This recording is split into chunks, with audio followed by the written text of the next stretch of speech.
Hello বন্ধুরা, আমি রাজা ঘোষ তোমাদের প্রত্যেককেই বাংলা ডিফেন্স একাডেমিতে স্বাগত জানাই। তোমরা প্রত্যেকেই জানো যে আপকামিং এসএসসি জিডি 2026-এর এক্সামকে ফোকাস করে আমরা একটি স্পেশাল ব্যাচ লঞ্চ করেছি, যার নাম নেতাজি সুভাষ ব্যাচ। এই ব্যাচের আন্ডারে আমরা কিন্তু সমস্ত বিষয় যেমন ম্যাথ, রিজনিং, হিন্দি এবং জিকে, জিএস এবং কারেন্ট অ্যাফেয়ার্স সমস্ত সাবজেক্টই কিন্তু এই ব্যাচের আন্ডারে কিন্তু এই বাংলা ডিফেন্স একাডেমি ইউটিউব চ্যানেলে কিন্তু করানো হচ্ছে। তো আমি তোমাদের স্পেশালি হিন্দির ক্লাস করাচ্ছি। তো এটা আমাদের হিন্দির 6 নাম্বার ক্লাস। এর আগে অলরেডি আমার কিন্তু অনেকগুলো ক্লাস হয়ে গিয়েছে, তো তোমরা সেই ক্লাসগুলো দেখে নিবে। এবং আমি এই ক্লাসের শেষেও হিন্দির প্লেলিস্ট আমি দিয়ে দিব। তোমরা অবশ্যই যারা আগের ক্লাসগুলো দেখোনি তারা অবশ্যই সেই প্লেলিস্ট থেকে তোমরা আগের ক্লাসগুলো অবশ্যই দেখে নেবে, ঠিক আছে? আর এই ক্লাসগুলো কিন্তু পুরোপুরি বেসিক আমি হিন্দির ক্লাস করাচ্ছি, কারণ এর পরবর্তী যে আমাদের চ্যাপ্টারগুলো রয়েছে সেগুলো করতে গেলে কিন্তু অবশ্যই আমাদের বেসিক হিন্দি কিন্তু জানতে হবে। সেই জন্য আমি বেসিকগুলো আগে করিয়ে নিই, তারপরে তোমাদের কিন্তু আমি সমস্ত কিছু যেগুলো বাকি আছে সবই কিন্তু করাবো, ঠিক আছে? আর দেখো, আজকের যে ক্লাসটি, এই ক্লাসটিতে কিন্তু আমি বিশেষণ, বাংলাতেও বিশেষণই বলা হয়, তো বিশেষণ পদ নিয়ে কিন্তু পুরোপুরি আলোচনা করব। আর এই হিন্দির ক্লাসগুলো আমি কিন্তু তোমাদের হিন্দি প্লাস বাংলায় কিন্তু করাই, ঠিক আছে? এগুলোর যে মনে করো সংজ্ঞাগুলো আছে, তাই না, এগুলো কিন্তু আমি বাংলাতেই তোমাদের লিখিয়ে দিই কিংবা বলে দিই। তো আজকের এই ক্লাসটি তোমাদের প্রত্যেকের জন্যই খুবই গুরুত্বপূর্ণ হতে চলেছে। তোমরা অবশ্যই এই ক্লাসটি একদম শুরু থেকে শেষ পর্যন্ত দেখবে। আর যারা তোমরা আমাদের এই চ্যানেলে একদমই নতুন, যারা তোমরা এখন আমাদের চ্যানেলটিকে সাবস্ক্রাইব করোনি, তারা অবশ্যই তোমরা চ্যানেলটিকে সাবস্ক্রাইব করে পাশে থাকা বেল আইকনটি প্রেস করে রাখবে। তাতে করে যখনই আমরা এই ইউটিউব চ্যানেলে কোনো ক্লাস দিব বা আপলোড করব, তখন কিন্তু তোমাদের কাছে নোটিফিকেশান পৌঁছে যাবে। চলো এবার আমরা ক্লাসটি শুরু করি। তো দেখো, এই যে আমি বললাম যে আজকে আমি বিশেষণ পদ নিয়ে আলোচনা করব, তো এগুলো কিন্তু পদ পরিচয় এই চ্যাপ্টারের মধ্যেই কিন্তু পড়ে, ঠিক আছে? তো পদ পরিচয় নিয়ে আমি বিস্তারিত আলোচনা করেছি, একদম বেসিক থেকে আলোচনা করেছি। এবং তার সঙ্গে সঙ্গে আমার কিন্তু অলরেডি সংজ্ঞা যেটাকে বাংলায় বলা হয় বিশেষ্য নামপদ, সেই সংজ্ঞা নিয়ে আলোচনা করেছি। এবং সর্বনাম নিয়েও কিন্তু অলরেডি আমার আলোচনা করা হয়ে গিয়েছে। সংজ্ঞা মানে কোনো ব্যক্তি, বস্তু, জায়গার নামকে বোঝায়। আর সর্বনাম মানে এই সংজ্ঞার পরিবর্তে, মানে নামের পরিবর্তে, ব্যক্তির নামের পরিবর্তে, বস্তুর নামের পরিবর্তে, জায়গার নামের পরিবর্তে যে শব্দগুলো ব্যবহার করা হয় সেগুলোকে আমরা বলি সর্বনাম। এগুলো ক্লাস কিন্তু আমাদের অলরেডি হয়ে গিয়েছে। এবং আজকের ক্লাসটি কি, তো তোমরা জেনেই গিয়েছো যে আজকের ক্লাসটি বিশেষণ পদ নিয়ে কিন্তু আলোচনা আমি করতে চলেছি। তো বিশেষণ পদ, এটা আলোচনা করার পূর্বে তোমাদের বলে রাখি আমি, বিশেষণ পদটি কিন্তু সর্বনাম এবং সংজ্ঞার সঙ্গে কিন্তু যুক্ত। কিভাবে যুক্ত, কি বৃত্তান্ত, সমস্ত কিছু আলোচনা করব এক এক করে, ঠিক আছে? দেখো, তো আজকের আলোচনার বিষয় কি, বিশেষণ। এবার বিশেষণ জিনিসটা কি, এর সংজ্ঞা কি, দেখো আমি এখানে দিয়ে দিয়েছি, পুরোপুরি বাংলায় দিয়েছি, যাতে তোমাদের বুঝতে কোনো রকম অসুবিধা না হয়। যে পদ বিশেষ্য মানে কি, এই যে সংজ্ঞা কিছুক্ষণ আগেই বললাম, নামপদ। তো যে পদ বিশেষ্য বা সর্বনামের দোষ, কি বললাম,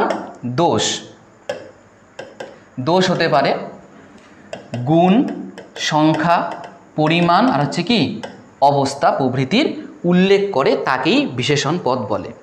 তাহলে বিশেষণ পদ জিনিসটা কি, তো বিশেষণ পদ এমন একটি পদ বা এমন একটি শব্দ যেটা বিশেষ্য অথবা কি সর্বনামের দোষ, গুণ, সংখ্যা, পরিমাণ, অবস্থা প্রভৃতির উল্লেখ করে। আর একটু সহজ ভাষায় বলতে হবে যে দেখো, বিশেষ্য, সর্বনাম এগুলো কি, এগুলো আলটিমেটলি কোনো ব্যক্তি বস্তুকেই বোঝাবে, তাই না? তো যে শব্দ দ্বারা ব্যক্তি, বস্তু, জায়গার, ঠিক আছে, দোষ, গুণ, সংখ্যা, পরিমাণ, অবস্থা প্রভৃতির উল্লেখ করা হবে, তাকেই বলা হবে বিশেষণ পদ। বোঝা গিয়েছে? দেখো, যদি এটা নিয়েও কোনো সমস্যা হয় বুঝতে, তোমরা দেখো এখানে আমি কিছু উদাহরণ দিয়েছি। যেমন সুন্দর, তাহলে সুন্দর কি, একটা আমরা গুণ বলতে পারি, তাই না? কোনো একজন ব্যক্তির এখানে মনে করে একটা বৈশিষ্ট্যের কথা বলেছে সুন্দর, তাই বৈশিষ্ট্য মানেই আমরা বলতে পারি গুণ। লম্বা, তাহলে লম্বা কি, লম্বা একটা গুণ, কোনো একজন ব্যক্তির আকৃতিকে বোঝানো হয়েছে, তাই না? এক, স, তাহলে এক আর হচ্ছে স, তাহলে এগুলো হচ্ছে কি, এগুলো কিন্তু আমাদের সংখ্যা। কি এগুলো আমাদের সংখ্যা, তাহলে সংখ্যা বোঝালেও সেটা আমাদের বিশেষণ। মোটা, মোটাও কিন্তু একজন ব্যক্তির কোনো মনে করো যে অবস্থাকে বা বলতে পারি আমরা তার কোনো একটা গুণকে তার বোঝাচ্ছে, তাই না, আকার আয়তনকে বোঝাচ্ছে, তাহলে মোটাও কিন্তু আমাদের কি একটা বিশেষণ। তারপরে কি পিলা, পিলা কি একটা রং, তাই না, তো পিলা এটা রং, তো পিলা যে রংটা রয়েছে তাহলে রংটাও কিন্তু আসলে কি, রংটাও কিন্তু আমাদের বিশেষণের মধ্যে পড়ে। যখন তুমি কোনো একজন মনে করো কোনো একটি বস্তুর তুমি রঙের কথা বললা, যেমন হলুদ, লাল, গোলাপি, তখন সেই বস্তুর কিন্তু একটা বৈশিষ্ট্য বোঝাচ্ছে সেই কালার দিয়ে, সেই রং দিয়ে, তো সেই ক্ষেত্রেও কিন্তু সেই রংটা হয়ে যাবে কি একটা বিশেষণ পদ। আশা করি তোমরা প্রত্যেকটি বিষয় এখানে বেসিক জিনিসগুলো বুঝতে পেরেছো। এইবার দেখো বিশেষণ আমাদের কয় প্রকারের হয়ে থাকে। তো বিশেষণ কিন্তু মূলত 4 প্রকারের হয়। একটা হচ্ছে গুণবাচক, একটা হচ্ছে সংখ্যাবাচক, একটা হচ্ছে পরিমাণবাচক, আর একটা হচ্ছে সর্বনামিক। ঠিক আছে, এই 4টাই কিন্তু আমাদের বিশেষণ রয়েছে, গুণবাচক, সংখ্যাবাচক, পরিমাণবাচক আর হচ্ছে সর্বনামিক। এবার এই প্রত্যেকটা নিয়েই কিন্তু আমি এক এক করে আলোচনা করব। দেখো তাহলে প্রথমে আমাদের কি আসবে, প্রথমে কিন্তু আসবে আমাদের গুণবাচক বিশেষণ। গুণ থেকেই বুঝতে পারছো কোনো ব্যক্তি বস্তুর গুণ বোঝাবে, তাই না, গুণ রূপ সংজ্ঞা দিয়েছি, কোনো তোমাদের অসুবিধা হবে না। যে শব্দ কোনো বিশেষ্য বা সর্বনামে, দেখো প্রায় কিন্তু যেটা আমি কিছুক্ষণ আগে আলোচনা করলাম ওটার মতনই কিন্তু প্রায়, ঠিক আছে, যে শব্দ কোনো বিশেষ্য বা সর্বনামের গুণ, রূপ, রং ইত্যাদি নির্দেশ করে তাকেই গুণবাচক বিশেষণ বলে। গুণ মানে কি কোনো, এবার দেখো যেহেতু বিশেষ্য আর সর্বনামের গুণ বোঝাবে, তাহলে কোনো ব্যক্তি, বস্তু, জায়গা এগুলো সম্বন্ধে, এগুলোর গুণ, এগুলোর রূপ, এগুলোর রং সম্বন্ধেই বলবে। তো এই যে কোনো ব্যক্তি, বস্তু, জায়গার যে মনে করো গুণ, রূপ কিংবা রং যে বোঝাবে যে শব্দগুলো, তাই না, বা যে পদগুলো, সেগুলোকেই আমরা বলবো হচ্ছে গুণবাচক বিশেষণ। কি বলবো, গুণবাচক বিশেষণ। দেখো অনেকগুলোই কিন্তু বিশেষণ আছে, তো আমাদের কিন্তু এই জায়গাটা কিন্তু কমন যে বিশেষণ পদ হওয়া মানেই তার সম্পর্ক থাকবে কার সঙ্গে, বিশেষণ পদ হওয়া মানেই তার সম্পর্ক থাকবে হচ্ছে বিশেষ্য আর হচ্ছে সর্বনামের সঙ্গে। বোঝা গিয়েছে? তো এখানে গুণ, রূপ, রং যে শব্দগুলো বোঝাবে সেগুলোকে আমরা বলবো হচ্ছে গুণবাচক বিশেষণ। যেমন দেখো ওই আগের মতনই, তো দেখো এগুলো তো গুণ, এগুলো তো বোঝাবে, যেমন সুন্দর, লম্বা, চওড়া, উঁচা, নয়া, নয়া পুরানা, তাজা, পাতলা, মোটা, গোল, তাহলে এগুলো দিয়েই না গুণ বোঝাচ্ছে, তাই না, রূপ বোঝাচ্ছে। তারপরে মনে করো যে আমরা কোনো কিছুর অবস্থা বোঝাচ্ছে, তাই কি না, তাহলে এই সুন্দর, লম্বা, চওড়া, উঁচা, নয়া, পুরানা, তাজা এগুলোই কিন্তু আমাদের কোনো বিশেষ্য বা সর্বনামের গুণ, রূপ, রং এগুলোই কিন্তু বোঝাবে। তো সেই জন্যই এই শব্দগুলোকে আমরা কিসের মধ্যে রাখবো বা কি বলে বিবেচনা করব, এগুলোকে আমরা গুণবাচক বিশেষণ বলে কিন্তু বিবেচনা করব। দেখো আমি একটা তোমাদের এখানে বাক্য দিয়ে দিয়েছি, ওহে এক ईमानदार आदमी है। তো ইমানদার আদমি হচ্ছে কি, কোনো একজন ব্যক্তির কথা বলা আছে, তাহলে সেই ব্যক্তিটার গুণ কি, সে হচ্ছে ইমানদার, তার ইমানদারটা হচ্ছে আমাদের গুণবাচক বিশেষণ। তার সঙ্গে সঙ্গে তোমাদের একটা আমি পয়েন্ট বলে রাখি, বিশেষণ পদ মানেই কিন্তু বা গুণবাচক বিশেষণ পদ কিন্তু সবসময় কি হবে, এই যে সংজ্ঞাটা যে আছে এখানে, আদমি একটা সংজ্ঞা, একটা বিশেষ্য, তো বিশেষ্যের কিন্তু সামনেই বসবে হচ্ছে কি এই গুণবাচক বিশেষণ। বুঝতে পেরেছো? খুবই কিন্তু সহজভাবে কিন্তু তোমাদের আমি সামনে তুলে ধরলাম যে গুণবাচক বিশেষণ জিনিসটা কি। এবার 2 নম্বরে কি আসবে, সংখ্যা। এবার তোমরা কিন্তু সংখ্যা দেখা মাত্রই বুঝে গেলে যে এখানে কোনো একটা নাম্বার, সংখ্যা বোঝাবে, তাই না, সংখ্যাবাচক বিশেষণকে কি আমরা কিন্তু এই জায়গাটা দেখেই বুঝতে পারি যে এখানে কোনো না কোনো সংখ্যা বোঝাবে, সংখ্যা। দেখো যে বিশেষণ বিশেষ্য বা সর্বনামের কি বোঝাবে, কিছুক্ষণ আগেই বললাম, একদমই সহজ, তাই না, আমাদের এইখানে টাইপের মধ্যেই লেখা আছে, সংখ্যা নির্দেশ করে তাকেই কি বলে সংখ্যাবাচক বিশেষণ। পুরোপুরি কিন্তু এখানে সংখ্যা আসবে। এবার দেখো এই যে সংখ্যাবাচক যে বিশেষণ, এটাকে কিন্তু আমরা প্রথমে 2 ভাগে ভাগ করি। কয় ভাগে ভাগ করি? 2 ভাগে ভাগ করি। একটা হচ্ছে নিশ্চিত সংখ্যাবাচক বিশেষণ, একটা হচ্ছে অনিশ্চিত সংখ্যাবাচক বিশেষণ। এবার তোমরাই আমাকে বলো তো নিশ্চিত মানে কি? একদম মনে করো নির্দিষ্ট কোনো একটা নির্দিষ্ট সংখ্যাকে বলবে, আর অনিশ্চিত মানে হচ্ছে একটা অনির্দিষ্ট সংখ্যাকে বোঝাবে। তো এগুলোও কিন্তু নিয়ে আমি আলোচনা করব। সংখ্যাবাচক বিশেষণকে কয় ভাগে ভাগ করা যায়? তোমরা বলবা 2 ভাগে ভাগ করা যায়। একটা হচ্ছে নিশ্চিত, একটা হচ্ছে কি অনিশ্চিত। এগুলো নিয়ে বিস্তারিত কিন্তু আমি আলোচনা করব। দেখো প্রথমে কি নিশ্চিত সংখ্যাবাচক বিশেষণ। নিশ্চিত সংখ্যাবাচক বিশেষণ, নিশ্চিত সংখ্যাবাচক বিশেষণ মানে এখানে কিন্তু সংখ্যাটা একদম এক্স্যাক্ট কিন্তু তোমাকে বলা হবে, কেমন? এইবার এই নিশ্চিত সংখ্যাবাচক বিশেষণকে কিন্তু আবার 6 ভাগে ভাগ করা যায়। কয় ভাগে? 6 ভাগে। দেখো কনফিউশন কিন্তু হবে না। সংখ্যাবাচককে 2 ভাগে, নিশ্চিত অনিশ্চিত, আবার নিশ্চিতকে 6 ভাগে। যেমন দেখো প্রথমটা কি আছে? পূর্ণাঙ্ক। পূর্ণাঙ্ক মানে কি? এখানে একটা পূর্ণ সংখ্যা, পূর্ণ অঙ্ক থাকবে। যেমন দেখো 1, এই যে 1, তারপরে কি 100, তারপরে হচ্ছে কি 1000, তারপরে এখানে 1 লাখ, তাই না? 1 লাখ। তাহলে এগুলো পূর্ণ সংখ্যা না বলো তো আমাকে? এগুলো কিন্তু সব পূর্ণ সংখ্যা। পূর্ণ মানে এখানে কোনো হেডেক নেই, সরাসরি একদম পূর্ণ কোনো একটা সংখ্যাকে 1, 2, 3, 4, 100, 200, 300, 400, 1000, 1 লাখ, 2 লাখ পূর্ণ সংখ্যা। ঠিক আছে, এটাই আমাদের নির্দিষ্টর মধ্যেই পড়ে। 2 নাম্বার কি? অপূর্ণাঙ্ক। অপূর্ণাঙ্ক মানে কি? এখানে অর্ধেক অর্ধেক। যেমন দেখো পৌনা, সওয়া, ঢাই। তার বলি না ঢাই মানে কি? আড়াই বলতে পারি। তার আমরা সোয়া কিলো আমরা নিজেরা সোয়াই বলি, তাই না? তাহলে হচ্ছে 1.25 কেজি আমরা বলি না পৌনে। তারপর হচ্ছে সোয়া, ঢাই, বাংলাতেও তো বলি, শুধুমাত্র ঢাইটার বদলে আমরা কি বলি? আড়াই বলি, তাই তো? তাহলে এই যে আড়াই কেজি, আড়াই কেজি মানে কত? 2.5। তাহলে এখানে কি পূর্ণাঙ্ক? পূর্ণাঙ্ক মানে কত? পূর্ণাঙ্ক হচ্ছে 2, আর 2.5 করলে কি এটা কিন্তু অপূর্ণাঙ্কের মধ্যে চলে আসবে। আশা করি তোমরা প্রত্যেকেই বুঝতে পেরেছো যে পূর্ণাঙ্ক আর অপূর্ণাঙ্কের মধ্যে পার্থক্য কোথায়, তাই না? আচ্ছা, এরপরে দেখো 3 নম্বরে কি আছে আমাদের? 3 নম্বরে আছে হচ্ছে ক্রমবাচক। ক্রম অনুযায়ী সাজানো হয় না? আমরা যখন প্রথম, দ্বিতীয়, তৃতীয় বলি, ওটাকে কিন্তু ক্রমবাচক বিশেষণের মধ্যে রাখা হয়। যেমন পেহেলা, দ্বিতীয়, দুসরা, চৌথা ইত্যাদি। তাহলে এগুলো হচ্ছে ক্রমবাচক। একদমই কিন্তু সহজ, এগুলো নিয়ে কিন্তু আর বেশি কিছু আলোচনা করার কিছু নেই। ঠিক আছে, পূর্ণাঙ্ক, পূর্ণ সংখ্যা, অপূর্ণাঙ্ক মানে এখানে ওই আড়াই, তাই না, 2.5 এরকম করে কিন্তু যুক্ত হবে। আর ক্রম মানে হচ্ছে পরপর, পেহেলা, দুসরা, তাই না, দ্বিতীয় বা তৃতীয় এরকম করে হয়। এরপরে আমরা 4 নাম্বার। 4 নম্বরে কি বলেছে দেখো? 4 নম্বরে এখানে বলেছে আবৃত্তিবাচক। আবৃত্তিবাচক মানে কি? যেটা আমরা বলি না 2 গুণ, 3 গুণ, 4 গুণ, 5 গুণ বলি না আমরা? 2 গুণ হয়ে যাবে কোনো একটা মূল্য, 2 গুণ হয়ে যাবে, 3 গুণ হয়ে যাবে, 4 গুণ হয়ে যাবে। তাহলে ওগুলোকে আমরা বলি হচ্ছে আবৃত্তিবাচক বিশেষণ। যেমন 2 গুণা, 3 গুণা, 6 গুণা, তাই না? তাহলে এগুলো কিন্তু যখন আমরা গুণ হিসাবে করি ওটা কিন্তু হয়ে যায় কি? আবৃত্তিবাচক বিশেষণ। তারপরে কি? সমূহ। সমূহ মানে একত্র বোঝায়। সমূহ মানে একত্র, একের বেশি জন মিলে একজন, মনে করো একটা দল বিশেষ। যেমন দেখো দোনো। দোনো মানে কি? দুজনকে বোঝাচ্ছে। তিনো মানে কি? 3 জনের দল। চারো মানে হচ্ছে 4 জনের দল। পাঁচও মানে 5 জনের দল। তাহলে 5 জন একের বেশি হলেই কি সেটা সমূহ বলি আমরা। মনে করো যে আমাদের বন্ধুদের মধ্যে একটা কোনো কিছু নিয়ে প্ল্যান হলো, সে 2 জন নিয়ে প্ল্যান হতে পারে, কিংবা সেটা 3 জন নিয়ে, 4 জন নিয়ে, 5 জন নিয়ে প্ল্যান হতে পারে, তাই কি না? তাহলে এই যে আমরা 2 জন, 3 জন, 4 জন যে কথাগুলো বলি, এগুলোই কিন্তু আমাদের পরে হচ্ছে কি?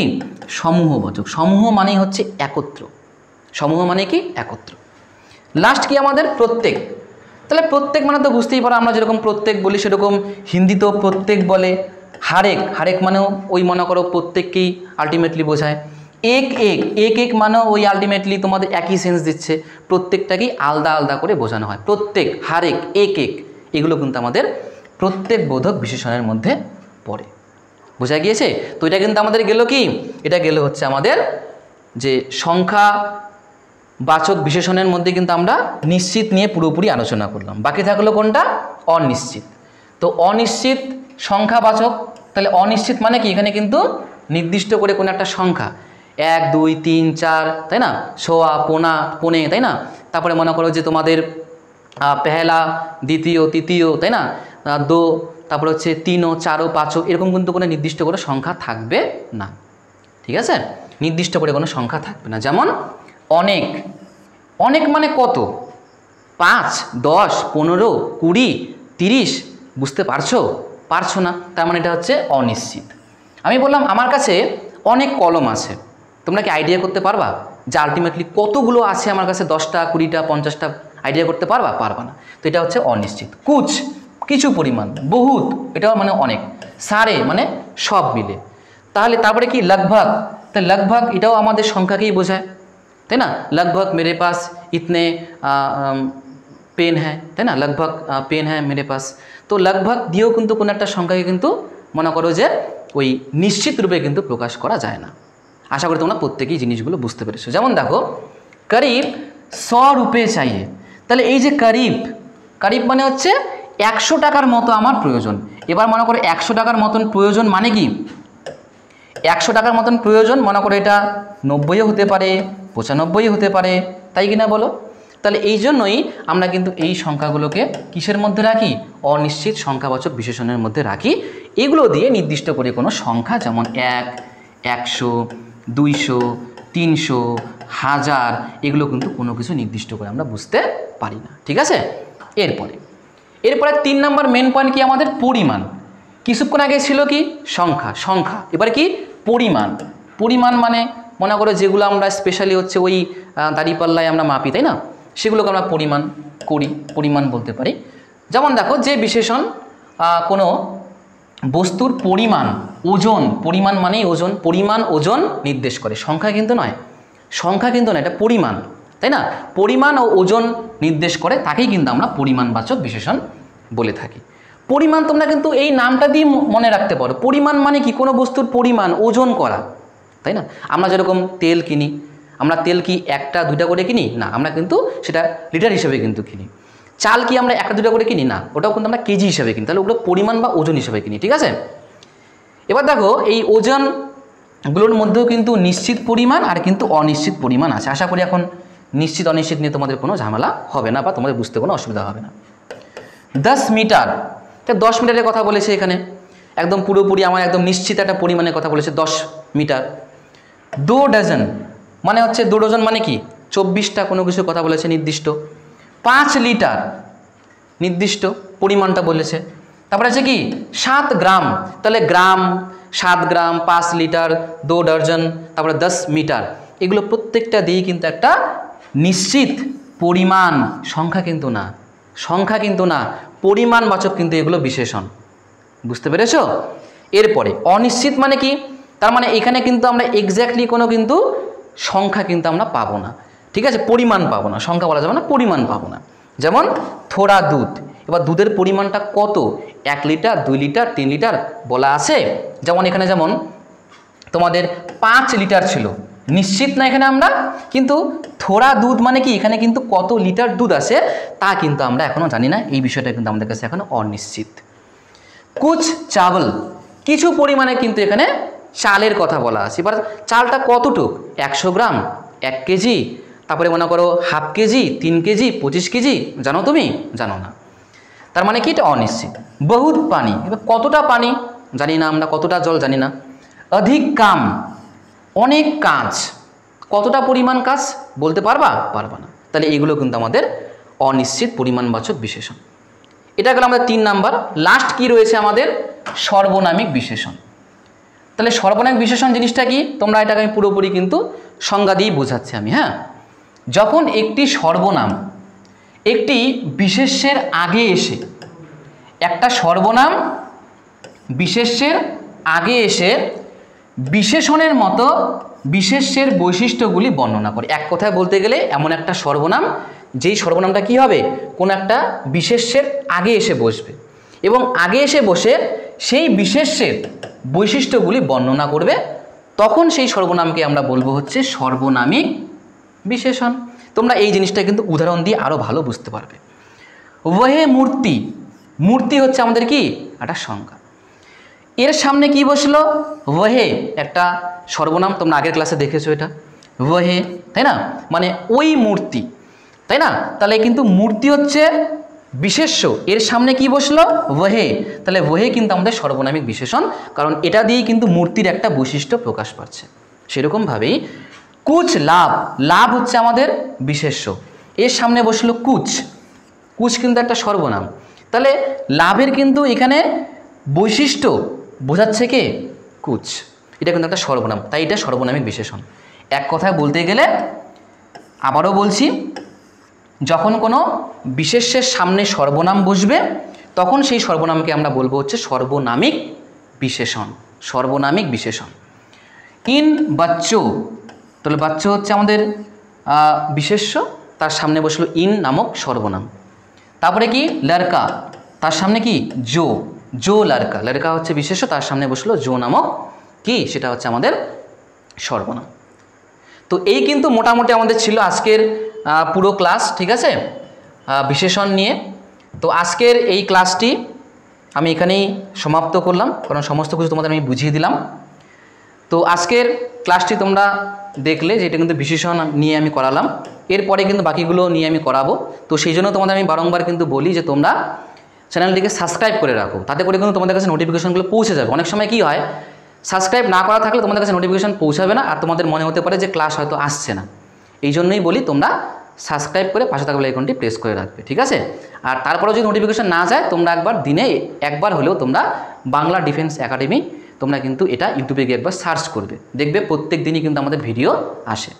তো যাই হোক, আজকের এই ক্লাসটা আমি এখানেই সমাপ্ত করলাম, দেখা হচ্ছে পরের ক্লাসে।